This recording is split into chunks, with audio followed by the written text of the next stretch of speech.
Hey guys, and welcome back to James and the Giant Peach.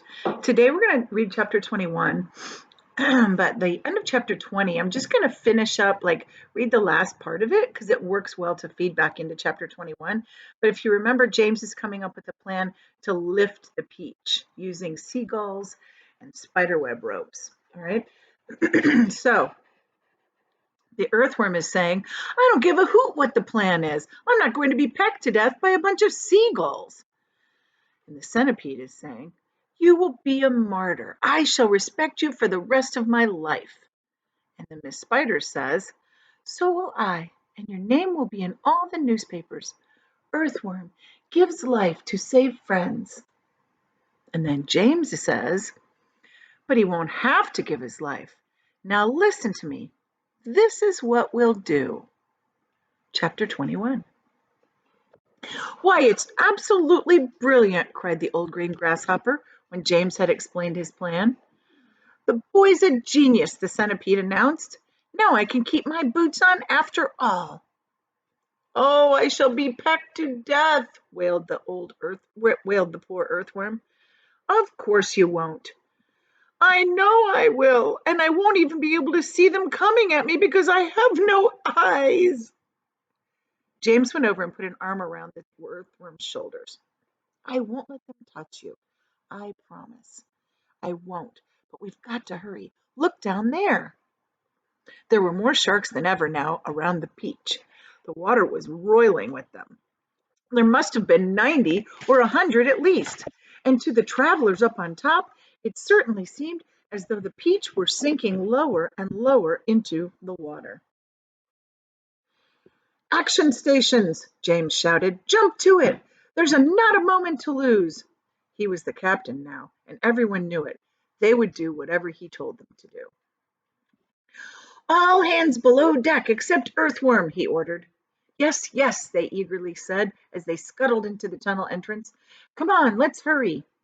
And you, Centipede, James shouted. Hop downstairs and get that silkworm to work at once. Tell her to spin as she's never spun before. Our lives depend on it. And the same applies to you, Miss Spider. Hurry down. Start spinning. Here is a picture.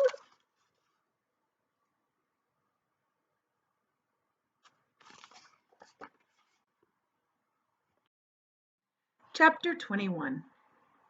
Oh, sorry, chapter 22. In a few minutes, everything was ready. It was very quiet now on top of the peach.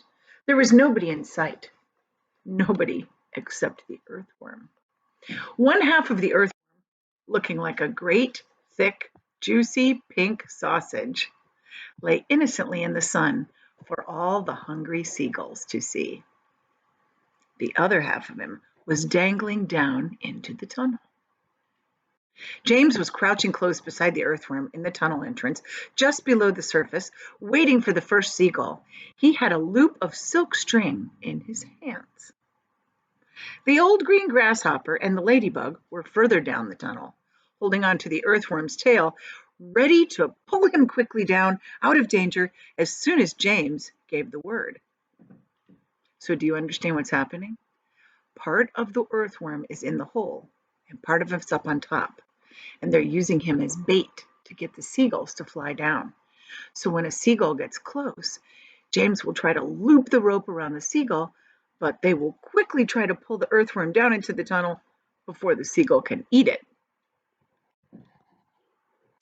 Far below, in the great hollow stone of the peach, remember that's like the big seed in the middle, the glowworm was lighting up the room so the two spinners, the silkworm and Miss Spider, could see what they were doing. The centipede was down there too, exhorting both of them frantically to greater efforts, and every now and again James could hear his voice coming up faintly from the depths, shouting, Spin, silkworm, spin, you great lazy fat brute! Faster, faster, or we'll throw you to the sharks! Here comes the first seagull, whispered James to the earthworm. Keep still, earthworm, keep still. The rest of you down in the hole, get ready to pull.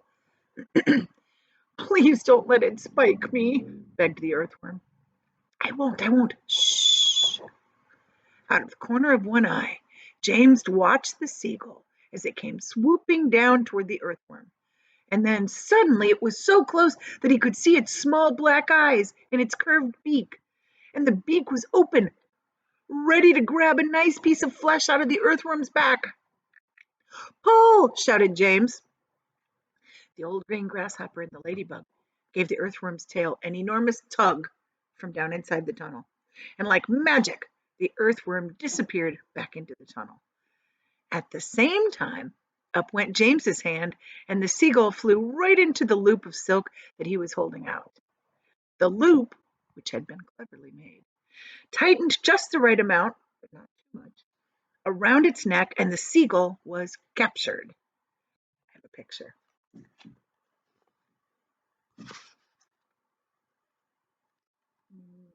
There we go.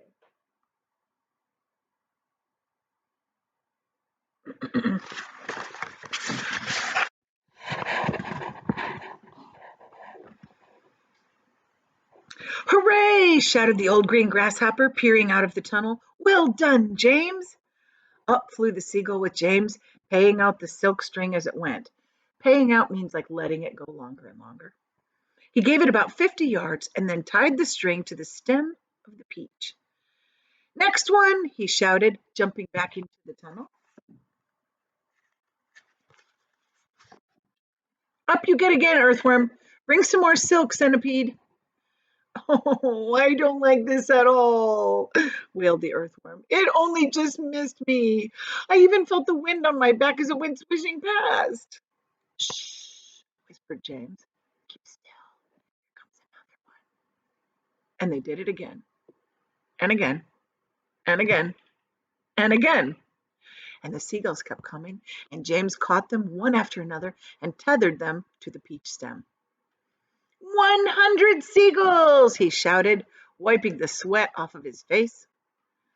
Keep going, they cried. Keep going, James. 200 seagulls. 300 seagulls. 400 seagulls.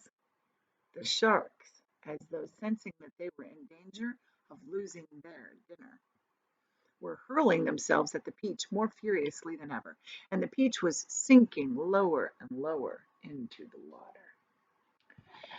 500 seagulls, James shouted. Silkworm says that she's running out of silk, yelled the centipede from below.